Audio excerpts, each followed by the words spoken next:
বন্ধুসকল আপোনালোকে দেখিব পাইছিলে মোৰ আগৰ ভিডিঅ'টো যোনটো আনবক্সিং ভিডিঅ' আছিলে সেই আনবক্সিং ভিডিঅ'টোত দেখিব পাইছিলে আপোনালোকে যে মই আপোনাৰ এটা মাইক লৈছিলোঁ আৰু মাইকটোৰ লগতে মই সেই ভিডিঅ'টোত কৈছিলোঁ যে মই এটা আনবক্সিং কৰিছোঁ এটা ভিডিঅ' বনাম মই মাইকটোৰ সৈতে মাইকটো ইউজ কৰি বনাম আৰু এতিয়া আপোনালোকে এই ভিডিঅ'টো দেখিছে মাইকটো ইউজ কৰিছোঁ মাইকেৰে ৰেকৰ্ড কৰিছোঁ ভিডিঅ'টো দেখিব পাইছে আৰু মাইকটো লগোৱা কোনো কঠিন নহয় জাষ্ট আপুনি এটা ৰিচিভাৰ আছে ৰিচিভাৰটো তাত লগাই দিব অতীত য'ত আপুনি চাৰ্জাৰ পইণ্টটো আছে তাত ৰিচিভাৰটো লগাই দিব তাৰপিছতে ইয়াত এটা চুইচ আছে দেখিব পাইছে আপোনালোকে দেখিছে এই চুইচটো ইয়াত অন কৰি দিব অন কৰাৰ পাছত এটা গ্ৰীণ লাইট জ্বলিব আৰু গ্ৰীণ লাইট জ্বলাৰ পাছত আপুনি এটা OTG আছে আপোনাৰ মোবাইলত যদি OTG থাকিলে এইটো কাম কৰিব দেই আপোনালোকে OTGটো লগাই দিব আৰু OTGটো লগোৱাৰ পাছত আপোনালোকৰ এইটো হৈ গ'ল আপোনাৰ এইটো ইনষ্টল আৰু আপোনালোকে ইয়াত এই মাইকটোৰ যোগেদি কথা ক'লে আপুনি মোবাইলত ৰেকৰ্ড হৈ থাকিব আৰু আপোনালোকক বন্ধু মই আজি আৰু এটা বস্তু দেখাব যাম দুজোপা গছ দেখাব যাম এজোপা গছ আমাৰ অসমত পাবলৈ একেবাৰে টান হৈ পৰিছে আৰু এজোপা গছ আপোনাৰ টকা দিয়ে লাখ টকা দিয়ে সেই গছজোপা আপোনালোকক দেখাবলৈ গৈ আছো মই এতিয়ালৈকে আপোনালোকৰ ভিডিঅ'টো চাই থাকক ভিডিঅ'তে জড়িত হৈ থাকক আপোনালোকে দেখি পাই থাকিব ধন্যবাদ বন্ধুসকল দেখিব পাইছে এই গছজোপা হৈছে এই গছজোপা আপোনাৰ বহুত গছ আছে তেনেকুৱা টকা দিয়া গছ যেনেকৈ তামোল গছ আছে আৰু বহুত কিবা কিবি গছ আছে কিন্তু এই গছজোপা আপোনালোকে দেখিব পাইছে ভিডিঅ' স্ক্ৰীণত এই গছজোপাই আপোনাক এটকা দুটকা নহয় এই গছজোপাই আপোনাক দিয়ে লাখ লাখ টকা দিয়ে আৰু এই গছজোপাই আপোনাৰ যদি আৰ্থিক অৱস্থা বেয়া আছে তেনেহ'লে এই গছজোপাই আপোনাৰ আৰ্থিক অৱস্থা ভাল কৰি দিব আৰু এই গছজোপাৰ নাম হৈছে সাঁচি গছ আৰু এই গছজোপা আপোনালোকে দেখিব পাইছে আমাৰ ইয়াত মানে তিনিচুকীয়া মানে এইবিলাকত থাকিলেও এই গছজোপাৰ কোনো উপকাৰিতা নাই কোনো মূল্য নাই এই গছজোপা এতিয়া শূন্য কিন্তু শিৱসাগৰ যোৰহাট গোলাঘাট এই চাইডে যদি এই গছজোপা থাকিলে হয় তেনেহ'লে এই গছজোপা আপোনাৰ ইমান ডাঙৰ দেখিছে এই গছজোপা এতিয়া লাখ টকাত বিক্ৰী হ'ল হয় আৰু বন্ধুসকল এই গছজোপাৰ বিষয়ে আগতে আপোনাৰ শিৱসাগৰ যোৰহাট গোলাঘাটৰ বাহিৰে বেলেগ চাইডে ইমানকৈ গম পোৱা নাছিলে আজিকালি গম পোৱা হৈছে সকলোৱে আৰু এই গছজোপা আমাৰ এইফালে বহুত দেখিব পাইছোঁ আৰু এতিয়া আমাৰ বৰ্তাহঁতৰ ঘৰতে এনে গছ এজোপা আছে ডাঙৰ আৰু এখন বাৰী আছে তাতো আছে কিন্তু এতিয়া আমাৰ ইয়াত একো মূল্য নাই কিন্তু আপোনালোকে যেতিয়া শিৱসাগৰ যোৰহাটৰ ফালে এই গছজোপা হ'ল হয় এই গছজোপাৰ দামে 4-5 লাখ টকা হৈ গ'ল হয় আৰু শিৱসাগৰ যোৰহাট ফালে মানুহবিলাকে ইমানেই এই গছজোপা বিক্ৰী কৰি ঘৰ চৰ বনাব লৈছে আৰু মানুহে বহুত গাড়ী ঘৰ দুৱাৰ কৰিছে এই গছজোপা বিক্ৰী কৰি অকল দেখিব পাইছে গছজোপা এই গছজোপাৰ মূল্য শিৱসাগৰ যোৰহাটৰ ফালে বহুত বেছি আৰু কাৰণ আপোনাৰ এই গছজোপা পাতৰলৈকে বিক্ৰী হয় আৰু এই গছজোপা আপোনালোকৰ আজিকালি নতুন চিষ্টেম ওলাইছে আমাৰ এইফালে পোকটো নধৰে আমাৰ মাটিখিনিৰ কাৰণে আৰু এই গছজোপা শিৱসাগৰ যোৰহাটৰ ফালে পোকটো অট'মেটিকেলি লাগে আৰু সেইকাৰণে আপোনাৰ এই গছজোপা শিৱসাগৰ যোৰহাটৰ ফালে মূল্যটো বেছি আৰু এই গছজোপা দেখিব পাইছে যোনজোপা গছ এইজোপা ইমান ডাঙৰ যদি শিৱসাগৰ যোৰহাটৰ ফালে থাকিলে এই গছজোপাৰ দাম যেনেকৈ 4-5 লাখ টকা হ'ল হয় আৰু আজিকালি বৈজ্ঞানিক পদ্ধতিৰে আপোনাৰ এই গছজোপাত এনেকৈ মানে জেগাই মানে এক্সপাৰ্টৰ সহায় ল'ব লাগিব আৰু এক্সপাৰ্টৰ সহায় লৈ গছজোপাত ড্ৰিল কৰি এনেকৈ আপোনাৰ গছত আপোনাৰ পোকটো লগাই দিব পাৰে ফুটা কৰি ড্ৰিলেৰে আৰু দেখিব পাইছে গছজোপা এনেকৈ ইমান ধুনীয়াকৈ লাগি থাকে পাতবিলাক বহুত ধুনীয়া লাগে গছজোপাৰ এনেকৈ দেখিব পাইছে আপোনালোকে এয়া দেখিছে মই আপোনাক দেখাই দিছোঁ ভিউটো এনেকৈ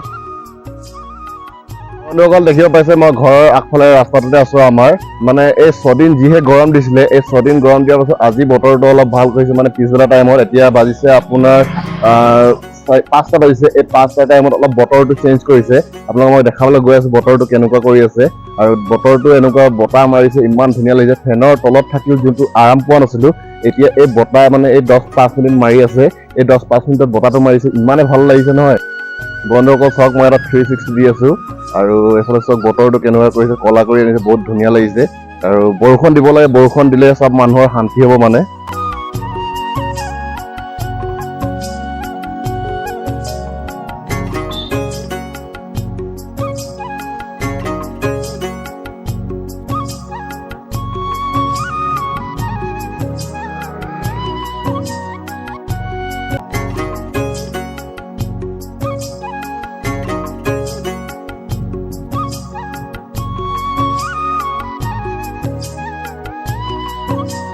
আৰু বন্ধুসকল যিয়ে গৰম পৰিছে গৰমৰ কাৰণে কোনোবা জেগাত মানুহ মৰিছে শুনি পাইছোঁ খবৰ পাইছোঁ বৰষুণটো দিব আৰু সেই বৰষুণে মানুহক বহুত পৰিত্ৰাণ দিব মানে গৰমৰ পৰা আমাৰ এইফালে 42, 41 এনেকৈ মানে 40 ডিগ্ৰী হৈ আছে আৰু যোনে যোনে ভিডিঅ'খিনি চাই আছে ভিডিঅ'খিনি চাই থকা সকলে জনাব কাৰ ফালে মানে আপোনালোকে যোনফালে থাকে সেইফালে কাৰ ঘৰৰ ফালে কিমান ডিগ্ৰী হৈ আছে মানে 41 আমাৰ ফালে হৈ আছে 42 হৈ আছে গ'ল। এইখিনিতে আপোনালোকক এজোপা ৰিয়েৰ গছ দেখাব গৈ আছোঁ। এইজোপা দেখিব পাইছে আপোনালোকে ইয়াত লমা লমে এনেকৈ লাগি আছে। এজোপাই গছ আছে।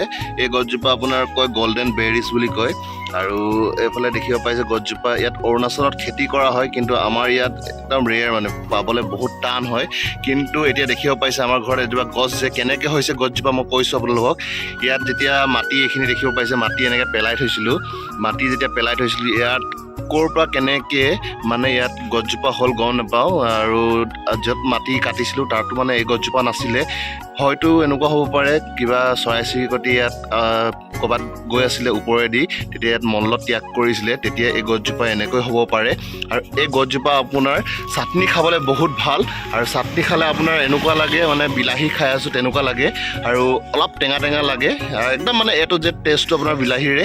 এই দেখিছে ৰিয়েৰ গছ এজোপা, এইজোপা আপোনাৰ গল্ডেন বেৰিছৰ হয়, দেখিব পাই আছে চাওক। আপোনালোকে খাই পাইছেনে নাই পোৱা এই গছজোপাৰ মানে গল্ডেন বেৰিছৰ আপোনাৰ ফলটো? আগতে সৰুতেও আমি এইটো ফুটাও হাতেৰে। আৰু যদি খাই পাইছে তেনেহ'লে কমেণ্ট যোগেদি জনাব কোনে কোনে খাই পাইছে। মই এতিয়া অলপ আগতে এটা খালোঁ, বহুত ভাল লাগিলে। বন্ধুসকল গল্ডেন বেৰিছৰ মানে ইংলিছত গল্ডেন বেৰিজ বুলি কয়, আৰু অসমীয়াত কি নাম কয় সেইটো গম নাপাওঁ। খালি অসমীয়াত গছজোপাৰ নামটো মানে গুগলত মাৰি চাব লাগিব, তেতিয়া গম পোৱা যাব কি নাম কয়। আৰু এইটো হৈছে আপোনাৰ সৰু প্ৰজাতি হয়, এইটো নিজে নিজে ক'ৰবাত উঠি যায়। কিন্তু যোনটো আপোনাৰ অৰুণাচলৰ গল্ডেন বেৰিজ সেইটো আপোনাৰ ডাঙৰ প্ৰজাতিটো হয়, আৰু সেইটো অৰুণাচলত খেতি কৰে। তাৰ পাছতে আপোনাৰ এইটো যেনেকৈ বিলাহী আমি পিঁয়াজ তাৰপিছতে মিঠাতেল এইবিলাক দি যেনেকৈ সানি খাওঁ তেনেকুৱাই মানে খাবলৈ লাগে। এইফালে দেখিব পাইছে ইয়াত লমা লমাকৈ লাগি আছে। গছজোপা সৰু হয় কিন্তু আপোনাৰ খাবলৈ বহুত ভাল হয়। একদম পূৰা A to Z বিলাহীৰ মানে টেষ্টটো পাব আপোনালোকে। দেখিব পাইছে গল্ডেন বেৰিজ এয়া পকি আছে। আপোনালোকে এনেকৈ গোটাকৈও খাব পাৰিব। মানে এই যোনটো সেউজীয়া আছে ফলটোৰ এই সেউজীয়াখিনি আঁতৰাই ল'ব লাগিব। ভিতৰত এটা গুটি আছে গল্ডেনকৈ গুটিটো পাব। সেই গুটিটো আপুনি ধুনীয়াকৈ মাজতে 2 টুকুৰা কৰি ল'ব। 2 টুকুৰা কৰি ল'লে মিঠাতেল পিঁয়াজ চিয়াজ দি সানি খালে চাটনি বনাই খালে মানে বহুত টেষ্ট লাগিব। আৰু আপুনি যদি ভাত খাইছে 10 গৰা তেনেহ'লে এইখিনিৰ যদি চাটনি বনাই খায় তেনেহ'লে আপোনালোকে আৰু 2 গৰা বেছিকৈ খাব পাৰিব। এইটো মোৰ ফালৰ পৰা ফুল গেৰেণ্টি। বন্ধুসকল আমাৰ ঘৰৰ আগফালে এজোপা আমলখি গছ আছে, কৈছিলোঁ এজোপা বহুত উপকাৰিতা আছে। সৰু আমলখিজোপা এতিয়া দেখিব পাইছে বা আপোনালোকক দেখা ধুনীয়াকৈ চক লাগি আছে। এইফালে তাৰ ফলখিনি ধুনীয়াকৈ লাগি আছে সৰু সৰু, আৰু এইটো খাবলৈ বহুত মিঠা হয় ডাঙৰটোৰ তুলনাত। দেখিব পাইছে বন্ধুসকল মোৰ লগত আছে মোৰ কেমেৰা পাৰ্চন আদিল আহমেদ।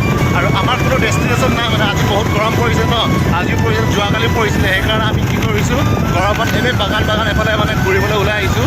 দেখিছে এইটো আপোনাৰ মনখুচি টি ষ্টেট হয় এখন, আৰু এইফালেদি আপোনাৰ বৰডুবি যাব পাৰি মানে শ্বৰ্টকাট ৰাস্তাটো। আৰু এইফালে দেখিছে আদিল একবাৰ দেখাটো তোমাৰ মুখটো।